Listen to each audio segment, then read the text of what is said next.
everyone. Today I want to talk about inner conflict and inner peace and how we can travel that journey to get to peace. So, what do we crave on a daily basis? We want our lives to be calm, balanced, but we also are living in a world of information overload. So, in the process of finding out our way, we get lost and we actually lose our anchor. So, let's understand, why does conflict arrive? How does it arrive? So, most often it arrives because we don't want to live in the present moment, because we don't accept things as they are unfolding in front of us. When our needs and our desires right now, as we are experiencing them, are not met in the immediate future. So that's when conflict arrives. And why do we lose our peace? Often we lose our peace because there is a comment on a picture that we have posted that we don't like. Our boss has sent an email that seems rude. Our children are misbehaving. They're not listening to us. There is a family gathering and a relative is being obnoxious. So these are the different reasons usually why we lose our inner peace.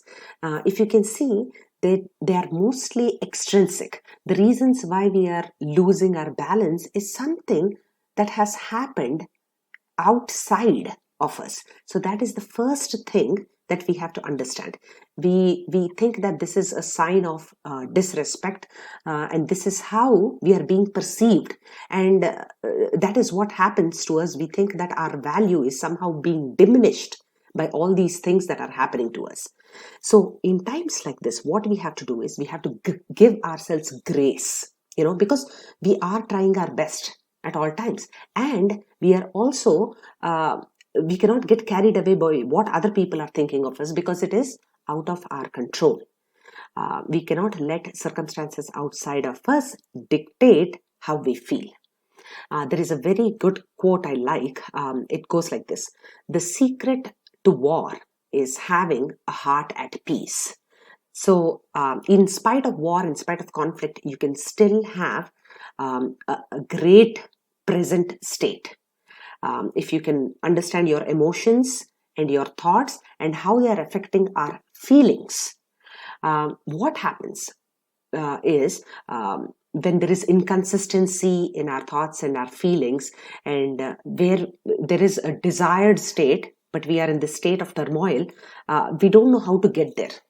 So here is what you can equip yourself. There are skills, there is confidence, there is competence.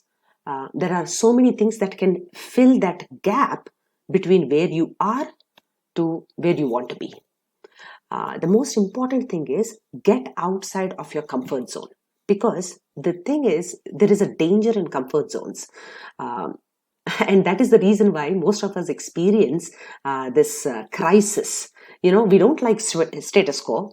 We don't like where we are, but yet we cannot make that leap. We cannot change uh, and become what we want to be. So there is danger in comfort zones. So that is the first thing I want you to remember. And the second thing is, create a roadmap for yourself of what your desired outcome is going to look like. What are your specific goals and actions that you have to take to get to there? If a relative is being rude to you, you can take actions to explain to them how you feel, because you want to get to a desired outcome of having peace and just getting this sorted out. Okay, so let's reconcile with a few things to get started. The first most important thing is our state of mind. um, you can think of all those things that can go wrong, but imagine the cost of inaction is sometimes far greater than the cost of action. Now, think of all the alternatives, and weigh in all the alternative results you might get.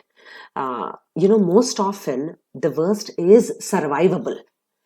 We just have to believe that we can endure, and we have endured. Look at your life, it is an example. Uh, Next, please give yourself permission to be imperfect, because failure is not the end of the world. Okay, as an entrepreneur, I can tell you that over and over again, I keep making mistakes, bungling things up, and yet here I am. Okay, if you want to get started on this journey of change to your desired outcome, you also have to have high expectations, but you have to lower your standards to get started. Definitely.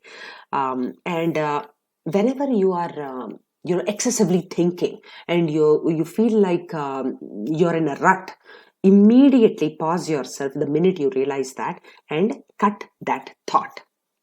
Okay, and that's these are the strategies I had. Basically, sometimes conflict doesn't happen by what other people are saying or doing to us. It can also arrive from within, like that overthinking. Where you sabotage yourself by overthinking that maybe you're not good enough, maybe that decision was not great enough. In those times, I want you to align yourself with the moment and think, hey, am I trying my best? I'm not just sitting around passively waiting for things to happen. No. And so stop second guessing yourself and reconcile with how things are and that you are doing your best by giving yourself grace and self compassion.